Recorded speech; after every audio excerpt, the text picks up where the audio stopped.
মৰমৰ ছাত্ৰ-ছাত্ৰীসকল, তোমালোক সকলোকে মোৰ এই এনি আছাম চেনেলটোলৈ স্বাগতম জনাইছোঁ। আশা কৰোঁ সকলোৱে ভালে আছা।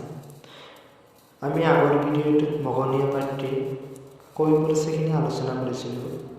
আজি দ্বিতীয় খণ্ডত তথা এই ভিডিঅ'ত আমি আলোচনা কৰিম মগনীয়াৰ পাৰ্টিক কথা কবিতা বুলি কোৱা হয় যে কৈছিলোঁ, কিন্তু কথা কবিতানো কি, লগতে পাৰ্টিৰ বিষয়সমূহ আমি আলোচনা কৰিম। অহাৰ আগতে আমি জানি ল'ব লাগিব যিহেতু মগনীয়া পাৰ্টি এটি কথা কবিতা। কথা কবিতা মানে হৈছে গদ্যত ৰচনা কৰা এক প্ৰকাৰ কবিতা।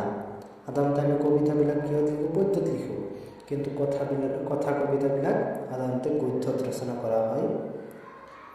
কথা কবিতাত ৰূপকৰ সমাবেশ থাকে আৰু ই প্ৰায়েই ৰূপাত্মক। কথা কবিতাবিলাক চিত্ৰধৰ্মিতাৰ ওপৰত প্ৰতিষ্ঠিত। কথা কবিতাত ভাৱেই হৈছে প্ৰধান বস্তু আৰু ইয়াৰ মূল কেন্দ্ৰস্থ ভাৱ থাকে এটা। যেনেদৰে আমি কবিতাবিলাক পঢ়িলে চাবাচোন, কবিতাত বিভিন্ন ভাৱ বস্তুবিলাক আমি দেখা পাওঁ, বিভিন্ন বিষয়বস্তু এটা অন্তৰ্ভুক্ত কৰা থাকে, কিন্তু কথা কবিতাসমূহত মূল কেন্দ্ৰস্থ ভাৱ এটাই দিয়া থাকে। সেয়ে আমি ক'লোঁ কথা কবিতাৰ কেন্দ্ৰস্থ ভাৱ এটা। সেই মগনীয়াৰ পাৰ্টি যিহেতু এটি কথা কবিতা, ইয়াতো এটা কেন্দ্ৰস্থ ভাৱেই প্ৰকাশ পাইছে। গতিকে আমি পাঠলৈ আগবাঢ়ি চোৱা। মই বাটেদি গৈ আছিলোঁ, এটা বুঢ়া বেমাৰী হাড়-ছাল ওলোৱা মগনীয়াৰ আহি মোৰ ওচৰত থিয় হ'লে। মানে কবি এদিন বাটেৰে গৈ আছিল আৰু সেই সময়ত ক'ৰবাৰ পৰা বুঢ়া বেমাৰী মগনীয়াৰ এজন আহি কবিৰ আগত কিবা এটা পোৱাৰ আশাত থিয় হ'ল। আৰু সেই মগনীয়াৰজনৰ শাৰীৰিক অৱস্থা এটা বৰ্ণনা কৰিছে চোৱা। তাৰ ওঠ হেতা, চকু দুটা ৰঙা আৰু গাত ফটা কাপোৰ সৰি সৰি। মানে যিগৰাকী মগনীয়া কবিৰ আগত থিয় হৈছিল, সেইগৰাকী মগনীয়াৰ গোটেই শৰীৰত দৰিদ্ৰতাৰ চিন পৰিস্ফুট হৈছে। যেনে ইয়াতে কৈছে চোৱা, ওঠ দুটা হেতা পৰা, চকু দুটা ৰঙা, গাত ফটা কাপোৰ। তো সেই মগনীয়াৰজনৰ ইয়াতে শাৰীৰিক কথা ইয়াতে উল্লেখ কৰিছে, শাৰীৰিক। তাৰপিছত কবিয়ে কৈছে চোৱা, সি দুখত পৰি কেনেকুৱা হৈছে, চকুৰ আগত দৰিদ্ৰতাৰ কেনে জ্বলন্ত হোক লগা দৃশ্য। সি সেই উশাহ অপৰিষ্কাৰ হাতখনেৰে মোক সহায় খুজিলে।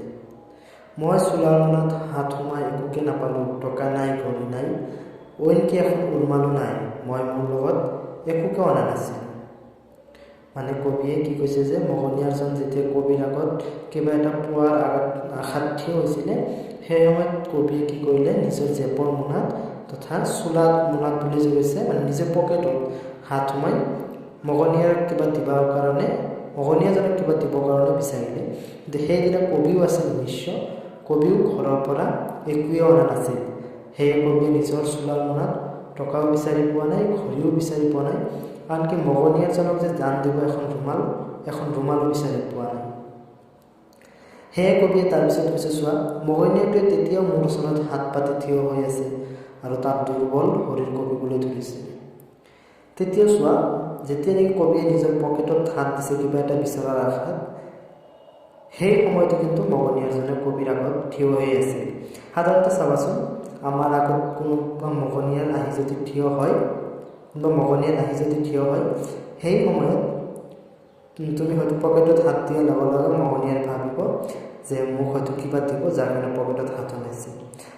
সেয়ে কবিয়েও যেতিয়া নিজৰ পকেটত হাত সোমাইছিল, সেই সময়তো মগনীয়াৰজনে কবিৰ আগত থিয় হৈছিল। মগনীয়াৰজনে ভাবিছে পকেটত হয়তো হাত সোমাইছে, কিবা পালে মোক দান দিব। কিন্তু এটা সেইদিনা দুখ লগা কথা আছিল, কবিয়েও ঘৰৰ পৰা একোৱে লৈ অনা নাছিলে। সেয়ে কবিয়ে তাৰপিছত মগনীয়াজনক কি কৈছে চোৱা, মই এনেদৰে থাকিব নোৱাৰি লৰালৰিকৈ তাৰ হাত দুখন সাৱটি ধৰিলোঁ আৰু ক'লোঁ, ককাই মোৰ ওপৰত খং নকৰিবা, মোৰ হাতত একোৱেই নাই। সেয়া যেতিয়া কবিয়ে মগনীয়াৰজনক দিবলৈ একোৱে বিচাৰি নাপালে, তেতিয়া কবিয়ে লৰালৰিকৈ মগনীয়াৰজনক অপৰিষ্কাৰ হাতখন সাৱটি ধৰিলে। ইয়াতে চোৱা, এটা আন্তৰিকতাৰ ভাৱ প্ৰকাশ পাইছে। মগনীয়াৰজনৰ হাতখন লেতেৰা থকা অৱস্থাতে কিন্তু লেখকে মগনীয়াৰজনক হাত সাৱটি থৈছিল। ইয়াত এটা আন্তৰিকৰ কথা আমি ক'ব পাৰোঁ। আৰু কবিয়ে মগনীয়াৰজনক কৈছিল যে ককাই আপুনি খং নকৰিব, কাৰণ মোৰ হাতত আপোনাক দিব লগা আজি একোৱেই নাই। আৰু মগনিয়াৰজনেও মিচিকিয়াই হাঁহি কবিৰ হাত দুখন মগনিয়াই কি কৰিলে সাৱটি ধৰি মগনিয়াৰজনে কবিক ক'লে, কি হ'ল, একো কথা নাই, ইয়াৰ কাৰণে অশেষ ধন্যবাদ, ইউ যে এটা দান। মানে যেতিয়া কবিয়ে মগনিয়াৰজনৰ হাত সাৱটি ধৰি কৈছিল, ককাই আপুনি খং নকৰিব, মোৰ হাতত আপোনাক দিব লগা একো নাই, সেই সময়ত যে মগনিৰ অপৰিষ্কাৰ হাতখন কবিয়ে যে সাৱটি ধৰিলে তাতেও যেন এটা আন্তৰিকতাৰ ভাৱ প্ৰকাশ পাইছে। সেই আন্তৰিকতা হয়তো সকলোৱে দিব নোৱাৰে, যাৰ কাৰণে মগনিয়াৰজনক মিচিকিয়াই হাঁহি মাৰি কৈছে যে ইও এটা দান, আপোনাক অশেষ ধন্যবাদ। মানে হাত সাৱটি ধৰাৰ লগে লগে এটা আন্তৰিকতাৰ ভাৱ প্ৰকাশ পালে আৰু মগনিয়াৰজনক ক'লে যে এইটো এটা দান, এই দান হয়তো সকলোৱে দিব নোৱাৰে। তাৰপিছত কবিয়ে কৈছে, ময়ো বুজিলোঁ যে মোৰ এজন লগৰীয়াৰ পৰা ময়ো এটা দান পালোঁ। ইয়াতে দুয়োজনৰ পৰা দুয়োজনে যেন কিবা এটা আন্তৰিকতা লাভ কৰিলে। যেনেদৰে কবিজনে মগনিয়াৰজনৰ হাত সাৱটি ধৰি কৈছিল, ককাই আপুনি খং নকৰে, মোৰ হাতত একোৱেই নাই দিব লগা।